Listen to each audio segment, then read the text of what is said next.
Meus queridos irmãos, é com alegria que cumprimenta toda a igreja, com a paz de nosso Senhor e Salvador Jesus Cristo. Meus irmãos, podem tomar assento, por favor. Nós estamos mais uma vez na casa do Senhor para juntos adorar a Ele na beleza da sua santidade. Estivemos na semana passada iniciando um estudo sobre a doutrina da Santíssima Trindade, como dissemos na semana passada, que é a doutrina mais crucial da fé cristã, mas também é a doutrina característica do cristianismo. E, meus irmãos, falamos também que a Trindade, embora esteja além da nossa razão, mas ela não é contra a razão. Isso é importante que se tenha em mente. E nós encerramos na semana passada falando dos atributos comuns a cada uma dessas pessoas da Trindade. Mas antes, meus irmãos, de darmos sequência, tem aqui uma pergunta. Pastor Ezequias, por que o Senhor Jesus deu a ordem aos apóstolos de batizarem em nome do Pai, e do Filho e do Espírito Santo? E eles não obedeceram e batizaram em nome do Senhor Jesus. Irmãos, é só uma breve correçãozinha aqui. Não é que eles não obedeceram, né? Eles cumpriram a ordem. Eles cumpriram. Jesus disse, batizando em nome do Pai, e do Filho, e do Espírito Santo. O Senhor Jesus aí deu a fórmula batismal. Só que em nenhum lugar do Antigo Testamento nós encontramos o modus operandi do batismo. Eu acho que comentei isso na semana passada. Então, como que era feito o batismo? As pessoas aceitavam Jesus. E como era a confissão de fé? Não sabemos. Como que o ministro batizador efetuava o batismo? Não sabemos. A Bíblia não fala. Então, se os apóstolos não deram detalhes, é que devia haver um padrão. Um documento mais antigo que mostra como isso era feito se chama Didaqué.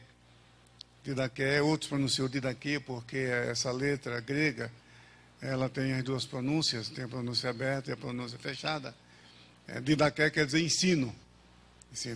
Ali mostra como era o procedimento, mas não se sabe se aquele procedimento era padrão em todas as áreas, onde o evangelho era pregado, onde existia a igreja, ou se era numa região, não dá para saber. Então, há muitos registros. Pessoas tinham que renunciar a Satanás 3 vezes antes do batismo. Ele tem que repetir, eu renuncio a Satanás, eu renuncio a Satanás, eu renuncio a Satanás. E o oficiante mergulhava 3 vezes a pessoa. Tinha várias maneiras. Por quê? Porque o Novo Testamento não deixou detalhes de como era o modus operandi, como se batizava. Agora, no livro de Atos dos Apóstolos, há 4 passagens, em Atos capítulo 2, versículo 38, fala que eles foram batizados em nome de Jesus, em nome do Senhor Jesus. É assim que diz lá, pode acompanhar. Atos 2 e 38. Em nome do Senhor Jesus. Agora, em Atos 8 e 16, Atos 2 e 38, fala em nome de Jesus Cristo. É assim, pode conferir aí, se eu estiver errado, me corrija. Atos 2 e 38, em nome de Jesus Cristo. Agora, em Atos 8 e 16, fala em nome do Senhor Jesus. E isso está igual a Atos 19 e 5. Atos 8 e 16 e Atos 19 e 5, fala que aqueles discípulos foram batizados em nome do Senhor Jesus. E lá em Atos 10 e 44, na casa de Cornélio, fala que eles foram batizados em nome do Senhor. Então, veja, são apenas 4 registros de batismo no livro de Atos dos Apóstolos. E nas epístolas não entrei nesse detalhe. Muito bem. E aí existe uma seita, ou seja, diversas seitas unicistas, que elas pregam que a salvação é pela fé em Jesus e pelo batismo em nome de Jesus. Então, as pessoas que foram batizadas em nome do Pai, do Filho e do Espírito Santo e se desviam e vão para esses movimentos, lá eles são batizados novamente só em nome do Senhor Jesus. E eles associam a salvação à fé em Jesus e ao batismo. E acrescentar qualquer coisa além da fé em Jesus para a salvação, isso é seita, isso é heresia. Isso não é um ensino apostólico. Muito bem. Aí o que acontece? Aqui, nessas 4 passagens, não fala da fórmula do batismo. Fala da autoridade em que aquele batismo foi realizado. Então, eu estava conversando com o irmão hoje, estive hoje aqui para cumprimentar o pastor Paulo, para o seu aniversário, o pastor Paulo Freire. Estava conversando com esse irmão, porque os apóstolos, eles pregavam em nome de quem? De Jesus. Eles curavam em nome de quem? De Jesus. Expulsavam demônios em nome de Jesus. Batizavam em nome de Jesus. Então, quando o Atos dos Apóstolos menciona 4 vezes que eles foram batizados em nome de Jesus Cristo, ou em nome do Senhor Jesus, ou em nome do Senhor, não está falando da fórmula. Eles batizaram foi em nome do Pai, do Filho e do Espírito Santo, exatamente como Jesus mandou. Mas a autoridade foi em nome de Jesus. Tudo que aqueles apóstolos faziam era em nome de Jesus. E o batismo também foi em nome de Jesus. O texto não está dizendo que o batismo, que o modus operandi, a maneira, a fórmula batismal foi em nome de Jesus. Não, porque se fosse fórmula, estaria igual. Por que está diferente? Porque numa passagem fala em nome de Jesus Cristo, na outra passagem em nome do Senhor, e outra passagem em nome do Senhor Jesus. Então isso não é fórmula. Se fosse fórmula, a fórmula tem um padrão. Aí não está padronizado. Então, meu amado irmão, com todo respeito, não pense que os apóstolos desobedeceram ao Senhor Jesus. Não, eles obedeceram, tá? Só que nós não sabemos como era o modus operandi. Mas, sem dúvida alguma, se Jesus falou, ide por todas as nações, ensinando-as e batizando-as em nome do Pai e do Filho e do Espírito Santo, sem dúvida alguma, ele não perdeu o juízo para desobedecer ao Senhor Jesus. Pode ter certeza disso, tão certo quanto a sucessão dos dias e das noites. Amém? Muito bem. Então, meus irmãos, vamos retomar aqui o assunto. Nós paramos na semana passada, ainda na parte introdutória, que está na página 30, que nós falávamos dos atributos. Nós falamos que o tributo, a onipotência, que Deus, somente Deus é onipotente, e esse atributo aparece tanto no Pai, tanto no Filho, como no Espírito Santo, e também na Trindade, porque o nome Deus, na Bíblia, é uma polissemia. O que é uma polissemia? Palavra com vários significados. Então, às vezes, Deus se refere ao Pai, às vezes, Deus se refere ao Filho, às vezes, Deus se refere ao Espírito Santo, e às vezes, Deus se refere à própria Trindade. Isso acontece também com o termo Senhor, ou tetragrama, Yahvé. Às vezes, Yahvé nós encontramos na Bíblia com referência ao Pai, às vezes com referência ao Filho, às vezes com referência ao Espírito Santo, e às vezes para indicar toda a Trindade. Então, temos que analisar o contexto. E eu dei um exemplo disso na passagem de João 1:1, que eu falei na semana passada, porque as 3 cláusulas do versículo 1, no princípio era o Verbo, e o Verbo estava com Deus, e o Verbo era Deus, que a testemunha de Jeová costuma perguntar se Deus é uma Trindade, e o Verbo estava com Deus, então o Verbo é a 4ª pessoa. Eu falei, não, aqui o Deus ali é o Pai. É o Pai. E outra coisa, que é a tradução do Novo Mundo, que eles falsificaram tanto, e foi um tiro no pé, porque ali eles colocaram o artigo, na 2ª cláusula, que a língua portuguesa não exige a presença desse artigo ali. Existe no grego. E aquilo que eu falei, o nome Pai, o nome Deus no Novo Testamento, quando se refere ao Pai, vem acompanhado de artigo ou de um qualificativo. Eu falei isso também na semana passada. E ali fala, no princípio era o Verbo, e o Verbo estava com Deus, só que na tradução do Novo Mundo, falei a palavra estava com o Deus. Então, está justamente reforçando que isso se refere ao Pai, porque está acompanhado do artigo. Muito bem. E o Verbo era Deus, se refere ao Filho, ao Senhor Jesus Cristo. Muito bem. Então, nós mostramos na tela, mostramos as passagens bíblicas que não deixa dúvida alguma de que o Pai é onipotente, é todo-poderoso, o Filho é onipotente, é todo-poderoso, e o Espírito Santo também é onipotente, é todo-poderoso. O mesmo também nós mostramos aqui na semana passada, com relação ao outro atributo, que mostra que ele está aqui. Não, estou no capítulo errado, né? Aí não vai bater mesmo, né? Estou no capítulo 2, deixa eu voltar aqui. Muito bem. Na página 39, obrigado. Na página 39, estava antes. Muito bem, então nós temos aqui a onipresença, a soberania, a eternidade. Então nós falamos da onipotência, da onisciência. A onipresença, eu acho que nós paramos aqui, não foi na onipresença. Muito bem. Então, a nota número 3. A nota número 3 nós temos. Pode pôr na tela. Nós temos aqui aquilo que eu falei, não é possível inserir todos esses versículos num documento dessa natureza, numa confissão de fé. Então, mas a igreja sente a necessidade de apresentar as provas bíblicas para cada uma dessas declarações. Muito bem.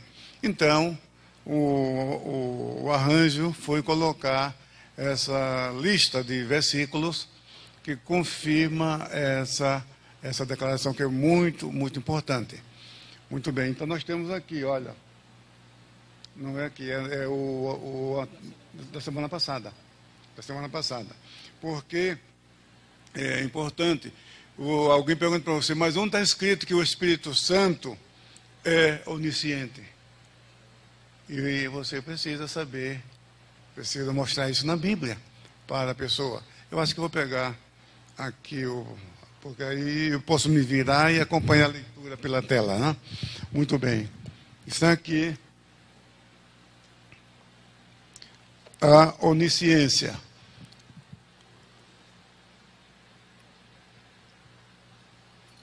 Obrigado.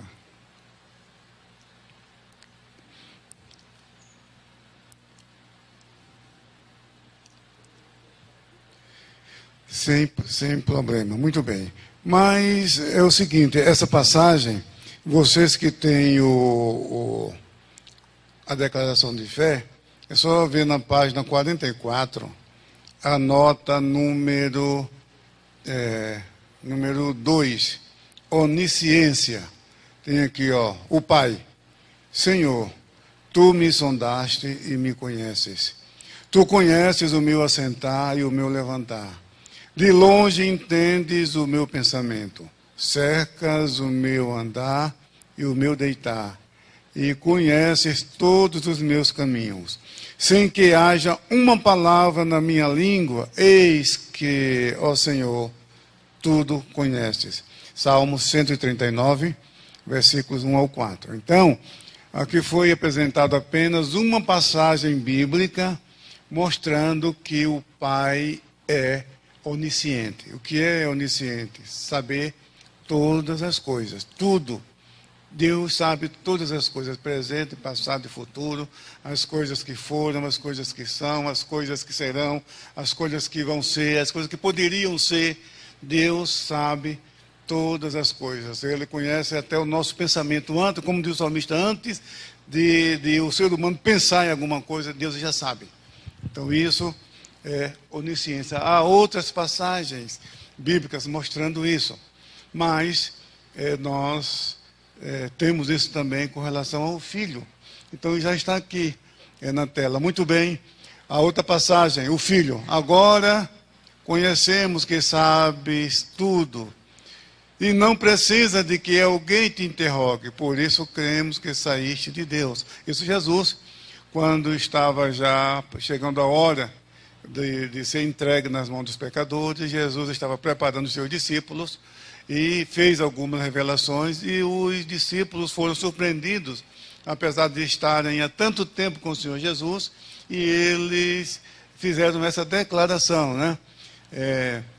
Sabes tudo. Essa é apenas uma passagem. Existem muitas outras passagens que mostram que Jesus sabe todas as coisas. Jesus sabia que no mar tinha um peixe, que tinha uma moeda, que Pedro, ao lançar o anzol, ia pegar aquele peixe, tinha dinheiro suficiente para pagar imposto. Ele viu Natanael embaixo da figueira. A Bíblia fala com todas as letras que ele sabe tudo. Ele diz que ele não havia necessidade de falar o que havia dentro do homem, porque ele a todos conhecia, está lá em João capítulo 2. Então Jesus, ele é Deus, ele é onisciente. Onisciente quer dizer que sabe todas as coisas. Scientia, em latim, é conhecimento, e omnis quer dizer tudo. Onisciência significa conhecer ou saber tudo. Muito bem. E aqui apenas uma passagem, por causa da natureza do documento, não dá para colocar um tratado de teologia. Sim, a gente coloca a listagem de todas as passagens bíblicas que tratam do assunto, com comentários e assim por diante. Mas aqui é importante os irmãos saber o seguinte, que a igreja crê que Jesus é onisciente e que você tem pelo menos uma prova bíblica para mostrar para qualquer pessoa que questionar isso. Muito bem. E depois vem o Espírito Santo. Olha aqui. Mas Deus nos revelou pelo seu Espírito, porque o Espírito penetra todas as coisas, ainda as profundezas de Deus. Por quê? Qual dos homens sabe as coisas do homem, senão o Espírito do homem que nele está? Assim também, ninguém sabe as coisas de Deus, senão o Espírito de Deus. 1 Coríntios 2, versículos 10 ao 11. Então, se o Espírito penetra todas as coisas, até mesmo as profundezas de Deus, isso porque Ele é Deus e Ele conhece todas as coisas. Até lembrei, na semana passada, que um dos pais capadócios se impressionou com essa passagem, dizendo que se o Espírito Santo penetra todas as coisas, até as profundezas de Deus, isso porque Ele é Deus. Isso aí não tem dúvida alguma. Muito bem. Depois nós vamos para um outro atributo da divindade, que está presente em cada uma dessas pessoas da Trindade. Então, esses versículos, é importante que os irmãos aprendam, memorizem e saibam, ainda que não conheça o versículo de cor por extensão, mas pelo menos saber onde está escrito, onde você pode encontrar essas provas, essas informações. Nós temos ainda aqui outro atributo. Temos aqui a soberania. Soberania. Vocês que têm o texto, está na nota número 4.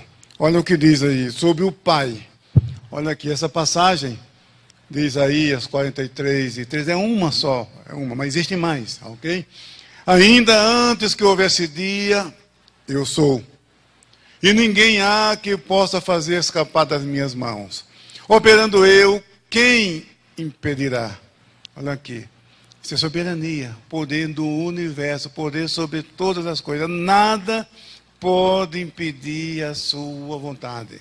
Ele criou todas as coisas pela palavra do seu poder, sustenta todas as coisas pela palavra do seu poder. Ele é soberano. Quando ele diz para Moisés, eu sou o que sou, então ele está dizendo que ele é autoexistente, autossuficiente, tem existência própria, existe por si mesmo, que não depende de ninguém, não depende de nada no universo. Ele é soberano, o Pai. Agora e o Filho? Olha aqui o que a Bíblia diz de Jesus. Acima de todo principado e poder e potestade e domínio, e de todo nome que se nomeia, não só neste século, mas também no vindouro. Olha aqui, a soberania de Cristo. O Senhor Jesus é soberano, porque Ele é Deus. E depois o Espírito Santo. Ora, o Senhor é o Espírito. E onde está o Espírito do Senhor? Aí há liberdade. O senhorio é divindade, isso é bom que se saiba. O senhorio, e quando a Bíblia diz que o Espírito Santo é o Senhor, diz também que Jesus é o Senhor, e diz também que Deus é o Senhor, então Jesus é Deus igual ao Pai e ao Espírito Santo, e o Espírito Santo é Deus igual ao Filho e ao Pai. Aí a Bíblia fala, eu citei a versão Almeida atualizada, porque está mais claro. Porque não que a Almeida corrigida esteja errada, não. É que essa tradução aqui ficou mais precisa. O texto, a gramática, permite tanto uma tradução como a outra. E também na Almeida corrigida, dá para ver também a divindade do Espírito Santo. Mas aqui fica muito mais claro, muito mais nítido. Muito bem. Depois nós temos ainda outro atributo. Depois da soberania, o que é que vem? Eternidade. Muito bem. Vamos ver? Olha aqui. O Pai, o teu trono está firme desde então. Tu és desde a eternidade. Eternidade aqui significa que não teve começo e não tem fim. Eternidade é isso. É um ser que existe por si mesmo. Nunca teve começo e nunca terá fim. E somente Deus, esses são atributos, meus irmãos, que somente Deus possui e nenhum outro ser no universo, somente Deus, a eternidade. E Jesus, aqui nós temos o Filho, porque o menino nos nasceu, um filho se nos deu, e o principado está sobre os seus ombros, e o seu nome será maravilhoso, conselheiro, Deus forte, Pai da eternidade, príncipe da paz.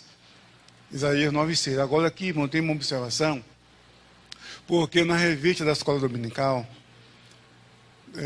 a razão da nossa fé, no terceiro trimestre do ano passado, e na lição sobre o Senhor Jesus Cristo, eu citei esse versículo, falando da eternidade de Jesus, mas na verdade o que eu estava falando ali era que o Filho é eterno, que Jesus é eterno,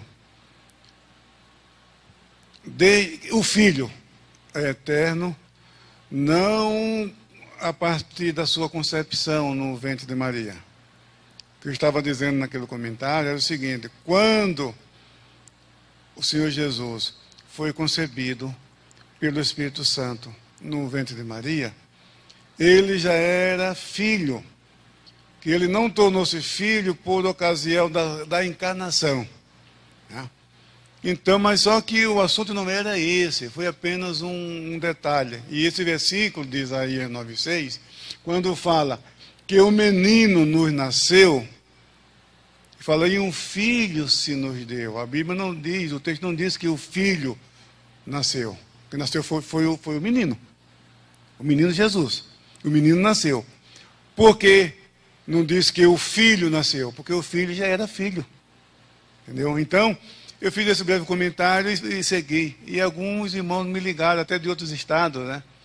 E falando, escuta, mas o filho é eterno? Sim, mas e ele já era filho na eternidade? Sim, mas se ele era filho, então ele partiu do princípio que filho teve um começo, porque é um raciocínio até lógico, natural, porque o pai, ele vem antes do filho, não é verdade?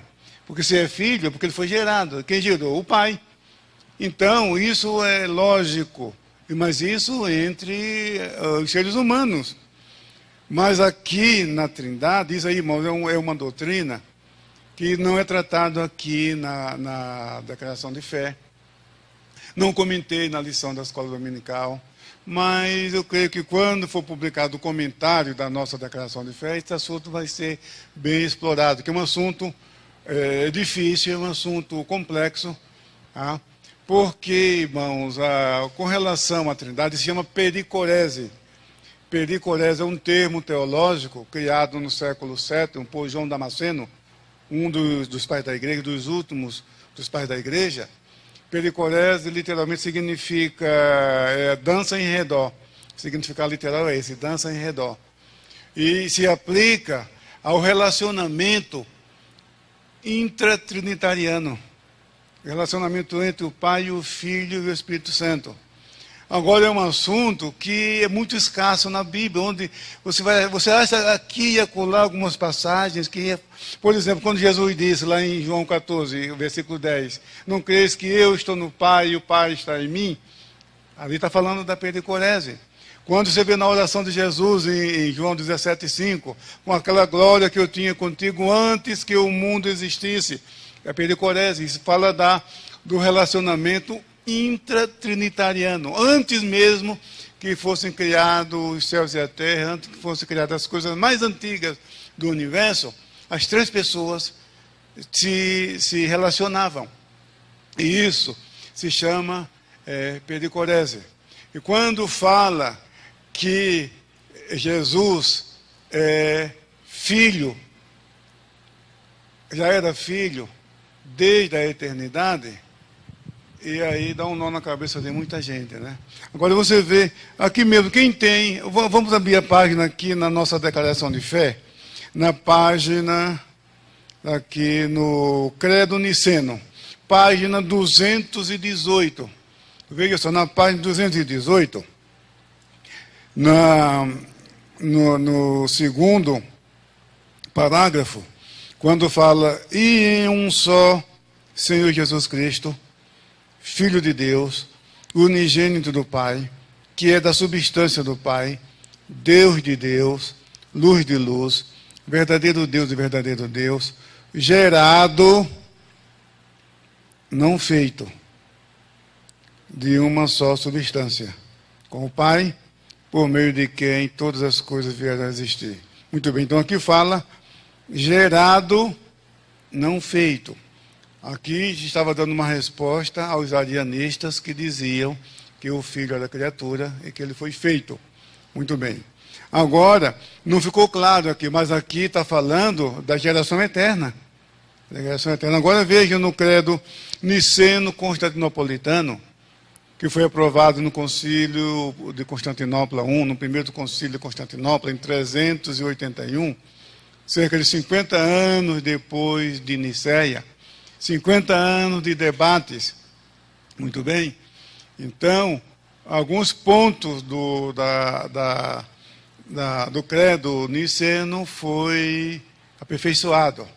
Esse concílio, ele ratificou o credo niceno, a decisão, a formulação de Nicéia. Agora, quando ele fala nesse assunto, vamos ver na página seguinte, 219, no segundo parágrafo, diz assim, ó, e em um só Senhor Jesus Cristo, o Filho unigênito de Deus, o gerado do Pai, quando? Antes de todos os séculos. Né? Aí a pessoa vai dizer, então o credo está dizendo que Jesus é criatura, não está dizendo isso. É porque a geração, nesse contexto, não é como a geração dos humanos. Isso Atanásio deixa muito claro. Atanásio esclarece isso. Olha, vocês não vão confundir essa geração eterna com a geração dos humanos. Essa geração significa, ele até ilustra a vontade e a mente, sabe? Que são coisas inseparáveis, que existem juntas. Então, ele usa essa expressão. Então, aqui está a doutrina chamada pericorese. O Filho, ele é filho desde a eternidade. Ele não se tornou filho quando foi concebido pelo Espírito Santo no ventre de Maria, não. Ele já era filho. Era filho. Então, aqui você vê, eu falei na semana passada, o cuidado que devemos tomar com a literatura clássica, porque cada palavra ali é muito bem estudada, muito bem pensada e muito bem colocada. Então, veja que ali fala, porque o menino nos nasceu, um filho se nos deu. Não foi o filho que nasceu, o filho foi dado. Quem nasceu foi o menino. Tá? Aí mostra que fala da filiação eterna de Jesus.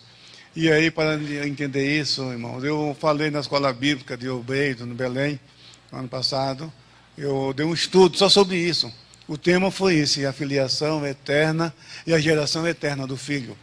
Porque fiquei preocupado, porque se esse irmão, ele não entendeu, ele me telefonou, eu falei, irmãos, olha, o Pai, o Filho e o Espírito Santo são iguais em poder, glória e majestade. São a mesma essência. Ele difere como? Qual a diferença? Porque o Pai é ingerado ou ingênito, o Filho gerado e o Espírito Santo procedente. Aí um falou, tá bom, aí eu entendo. Mas isso depois que ele foi gerado, não, desde a eternidade. Isso acontece também. Isso aí há uma dupla geração nesse sentido, uma dupla procedência também, tanto na eternidade passada, como também na economia divina. Lembra que eu falei na semana passada, usando aquele termo de Tertuliano, que ele fala da economia, que eu falei que é traduzido às vezes por dispensação, diz respeito à manifestação histórica, à salvação, a manifestação, a história da salvação, que os pais da igreja chamavam de economia divina. O que é economia divina? É a manifestação de Deus no processo da salvação humana. Então, o Pai, o Filho e o Espírito Santo existem desde a eternidade, se relacionavam entre si.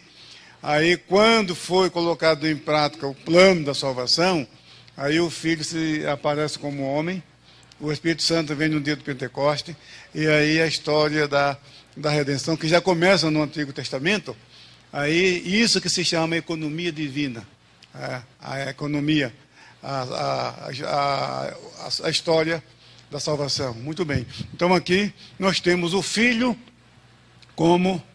está aí o texto de Tertuliano, né? Agora vamos retornar lá à passagem do Filho.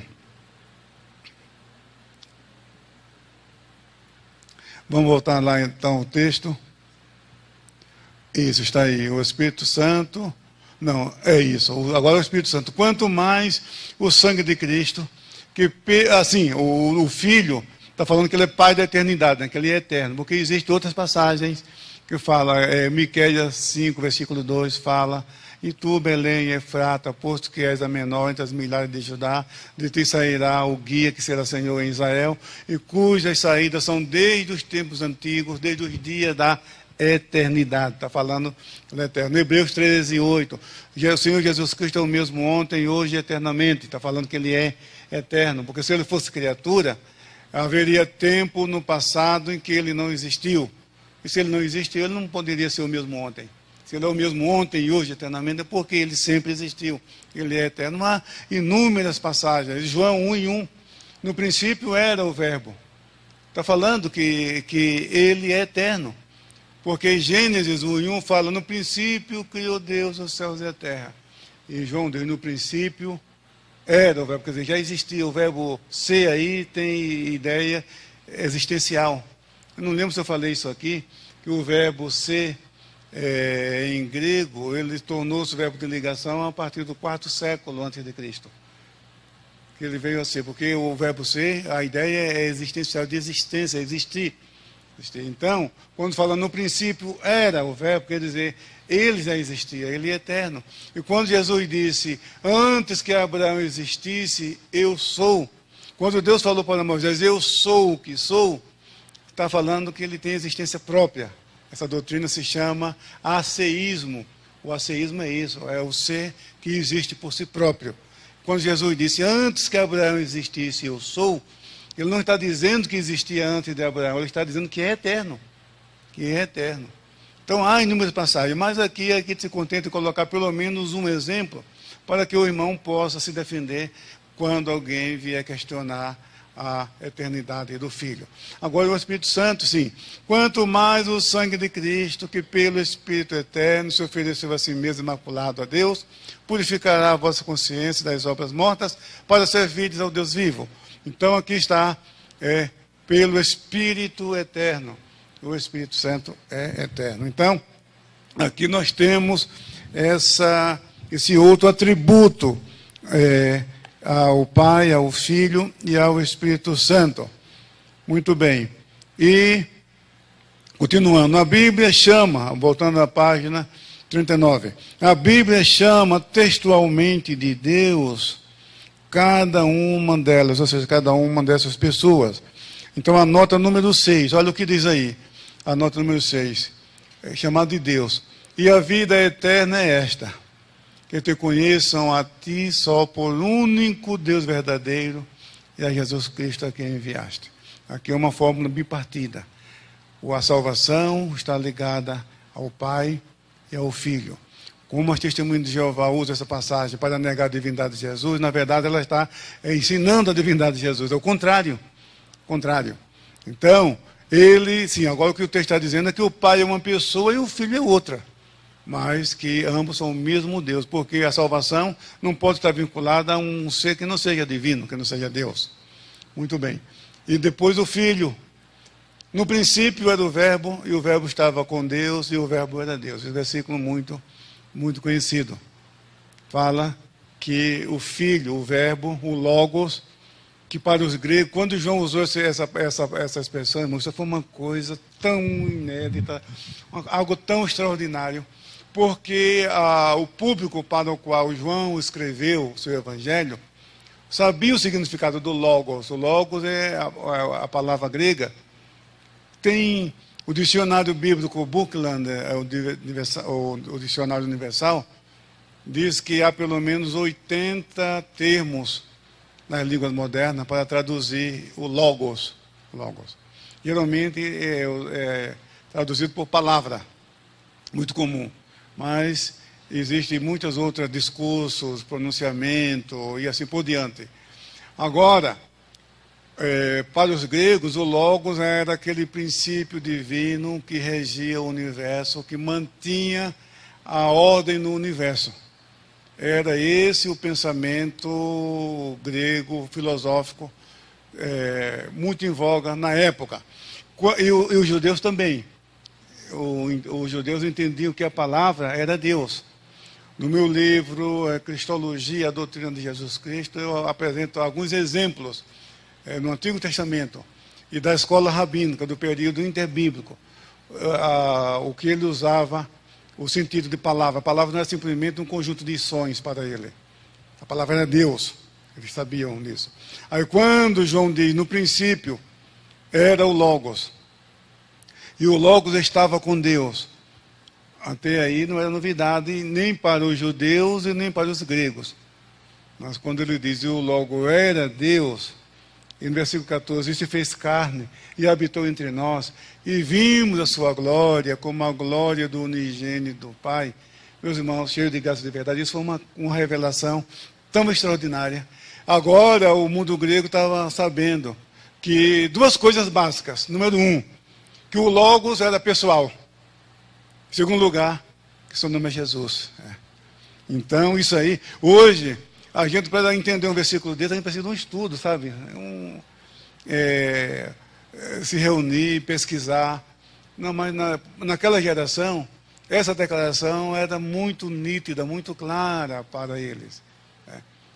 E o Verbo era Deus, e o Verbo se fez carne e habitou entre nós. Então, isso foi muito fácil para eles entenderem. Então, aqui, o texto está dizendo que o Logos era Deus, o Deus verdadeiro. Muito bem. Agora o Espírito Santo. Disse então Pedro, Ananias, por que encheu Satanás o teu coração para que mentisses ao Espírito Santo e retivesses parte do preço da herdade? Guardando-a não ficava para ti, e vendida não estava em teu poder? Por que formaste este desígnio em teu coração? Não mentiste aos homens, mas a Deus. Então veja 2 pontos aqui. Na segunda linha diz, para que mentisses ao Espírito Santo. E na última, não mentisse aos homens, mas a Deus. Então o Espírito Santo é Deus. Veja que é muito comum na linguagem bíblica essa alternância. Deus, Espírito Santo.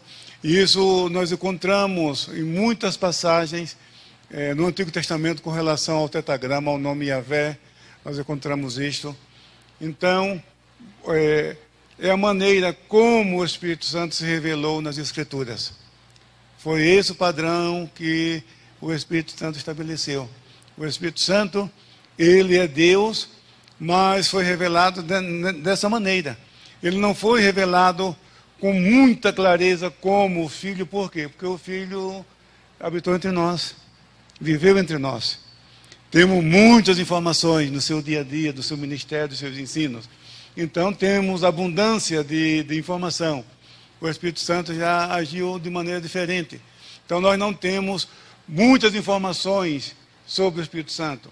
Mas o que temos são informações mais do que suficientes para entender a verdadeira identidade do Espírito Santo e o seu papel na Santíssima Trindade. Muito bem. Agora, voltando, as Escrituras Sagradas, no entanto, afirmam que há um só Deus e que Deus é um. Aí temos aqui no texto, na página 39, no finalzinho, duas citações bíblicas, três na verdade. Todavia, para nós há um só Deus. 1 Coríntios 8,6. Mas Deus é um. Gálatas 3,20. Um só Deus e Pai de todos, o qual é sobre todos e por todos e em todos. Efésios 4:6. Aqui são algumas das passagens que reafirmam o monoteísmo judaico-cristão. O cristianismo é monoteísta. Muito bem.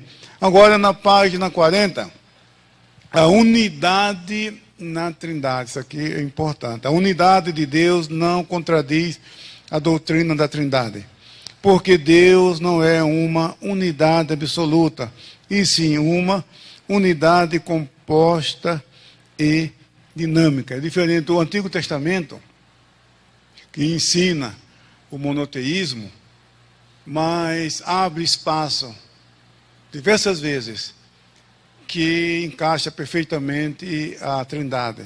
É o que não acontece com o Alcorão. O monoteísmo alcorânico, ali não tem espaço para a Trindade.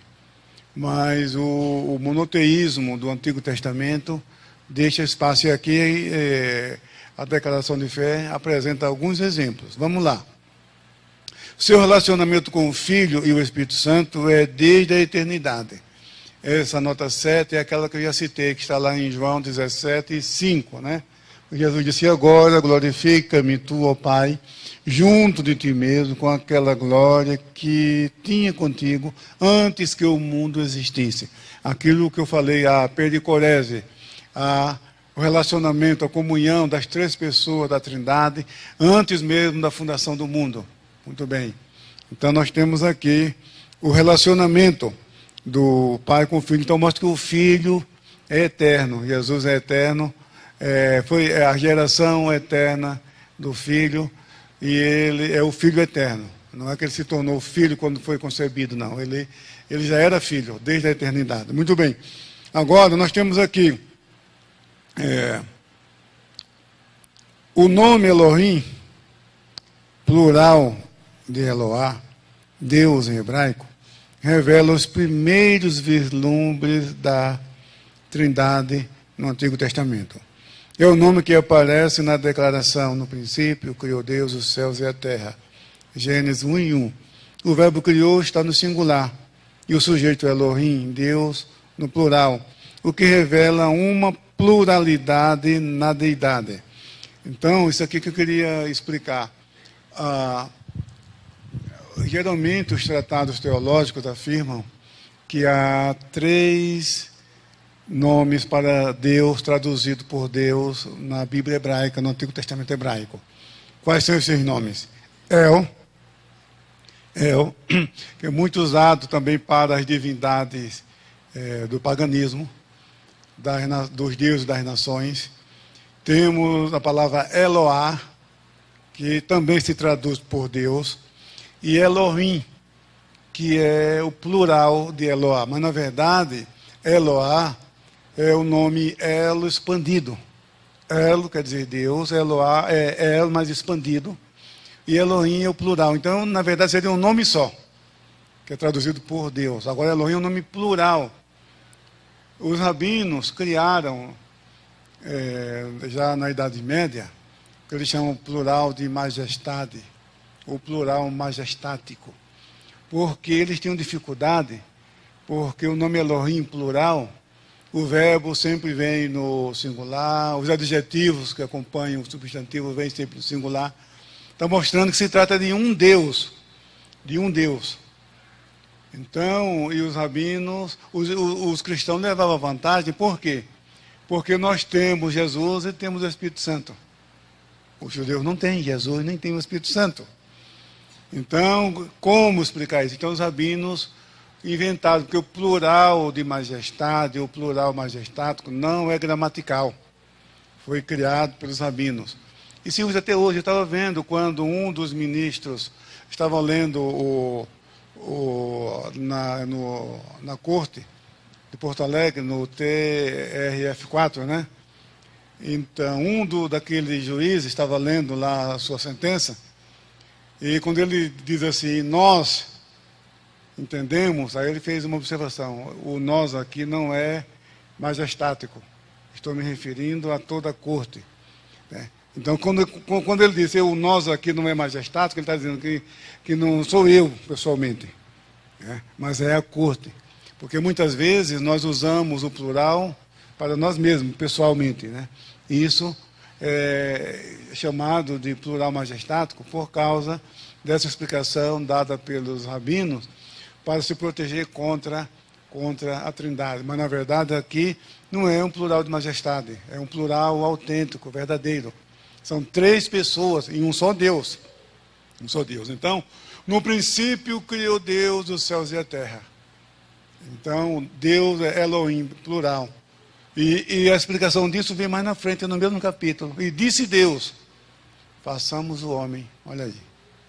Façamos o homem. Então está mostrando que há mais de uma pessoa na divindade. Então vamos aqui continuar no texto. Então diz assim, olha, o monoteísmo do Antigo Testamento não é absoluto e permite a pluralidade na unidade. Aí temos aqui Gênesis 1:26, e disse Deus, façamos o homem à nossa imagem, conforme a nossa semelhança. Gênesis 1:26. Então disse o Senhor Deus, eis que o homem é comum de nós. Gênesis 3:22, novamente, comum de nós, plural. Continua, eia deixamos e confundamos ali a sua língua. Gênesis 11:7. Na passagem da Torre de Babel, quando Deus falou, eia deixamos e confundamos ali a sua língua, para que não entenda uma língua do outro. Então essa pluralidade na unidade é vista também no profeta Isaías, aquela visão, quando Deus perguntou, a quem enviarei? E quem há de ir por nós? Isaías 6:8.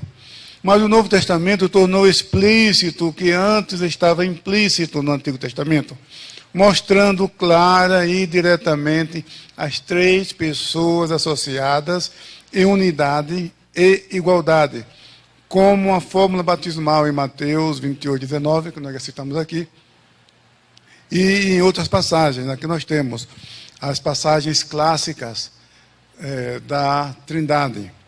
Olha aqui. Ora, há diversidade de dons, mas o Espírito é o mesmo. E há diversidade de ministérios, mas o Senhor é o mesmo. E há diversidade de operações, mas é o mesmo Deus que opera tudo em todos. E é importante, irmão, essa passagem, e as outras que eu vou citar, por quê? Porque quando se diz que o Espírito Santo é a terceira pessoa da Trindade, não está falando de hierarquia. Ele é chamado de terceira pessoa da Trindade porque aparece em terceiro lugar na fórmula batismal. Mas que ele é igual. Ele não é, como diz o credo de Atanásio, nessa Trindade não há primeiro nem último. Todos são iguais. Como a fórmula fala em nome do Pai, e do Filho e do Espírito Santo, costumamos dizer que Jesus é a segunda pessoa da Trindade, o Espírito Santo é a terceira, mas não se trata de hierarquia. E aqui mostra isso, porque aqui começa com o Espírito Santo. Olha aqui, ó, e há diversidade de dons, mas o Espírito é o mesmo. E há diversidade de ministérios, mas o Senhor é o mesmo. E há diversidade de operações, mas é o mesmo Deus que opera tudo em todos. Veja que o Pai, Deus aqui é o Pai, porque está acompanhado de artigo. Muitas vezes esses detalhes não aparecem nas traduções, mas com um pouquinho de conhecimento de grego, dá para perceber isso, dá para observar isso, ok? Então aqui o Pai aparece em terceiro lugar. Ele não é a terceira pessoa. A terceira pessoa é o Espírito Santo por causa da ordem na fórmula batismal. Simplesmente por causa disso. Agora eu vejo o que vem depois, na bênção apostólica. A graça do Senhor Jesus Cristo e o amor de Deus e a comunhão do Espírito Santo seja com vós todos. Amém. Segundo Coríntios 13:3. Aí veja, começa agora com o Senhor Jesus Cristo. Depois o Pai e depois o Espírito Santo, mostrando a ordem dessas pessoas, que não faz diferença. Numa passagem vem o Pai, o Filho e o Espírito Santo. Na outra vem o Espírito Santo, o Filho e o Pai. Na outra vem o Filho, o Pai e o Espírito Santo, mostrando que nessas três pessoas não há primeiro e nem há último. Muito bem. Essa unidade de natureza reaparece mais adiante. Então, essa passagem aqui de Pedro, aqui realmente é a pericorese já manifestada, né, na economia divina. Olha aqui, temos aqui, há um só corpo, não, isso aqui essa passagem aqui de Efésios, a outra que estava me referindo era de Pedro, que nós vamos ler daqui a pouco. Essa aqui de Efésios mostra que Pai é Pai, Filho é Filho e Espírito Santo é Espírito Santo. Aqui está mostrando que Pai não é Filho, nem Filho é Pai, e nem Filho é Espírito Santo, nem Espírito Santo é Filho, e nem Espírito Santo é Pai, nem Pai é Espírito Santo. Tá? Aqui fala da distinção das três pessoas. Então diz aqui o texto de Efésios: há um só corpo e um só Espírito, como também fostes chamados em uma só esperança da vossa vocação. Um só Senhor, uma só fé, um só batismo, um só Deus e Pai de todos, o qual é sobre todos e por todos e em todos. Então aqui mostra que é um só Espírito, um só Senhor, um só Pai. Realmente mostra a distinção de cada uma dessas pessoas da Trindade. E finalmente vem a passagem que estava me referindo na obra da redenção. Olha aqui, ó, eleito segundo a presciência de Deus Pai, em santificação do Espírito, para a obediência e a expressão do sangue de Jesus Cristo, graça e paz sejam multiplicadas. 1 Pedro 1 e 2. Então veja, aqui fala de Deus Pai, da santificação do Espírito e da expressão do sangue de Jesus. Aqui está falando da obra da redenção. As três pessoas, a essência, a substância que Tertuliano menciona, porque ele diz que essa substância é Espírito, o Filho que se tornou carne, mas antes de se tornar carne, Espírito. Aí ele cita João 4:24, né? Deus é Espírito. Então, o Filho que se tornou carne, se fez homem, se humano se tornou humano e habitou entre nós. Então, essa manifestação das três pessoas de maneira distinta no plano da salvação é isso que se chama de economia divina. Assim, o que estava implícito no Antigo Testamento é revelado explicitamente no Novo e fica confirmado que a pluralidade na divindade é tríplice, como Jesus deixou claro ao ordenar o batismo, em nome do Pai e do Filho e do Espírito Santo, Mateus 28:19. Então, meus irmãos, nós vamos encerrar por aqui.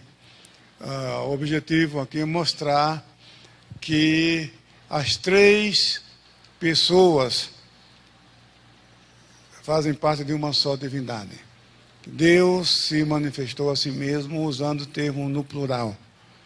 E também mostramos os atributos exclusivos da divindade a cada uma dessas pessoas.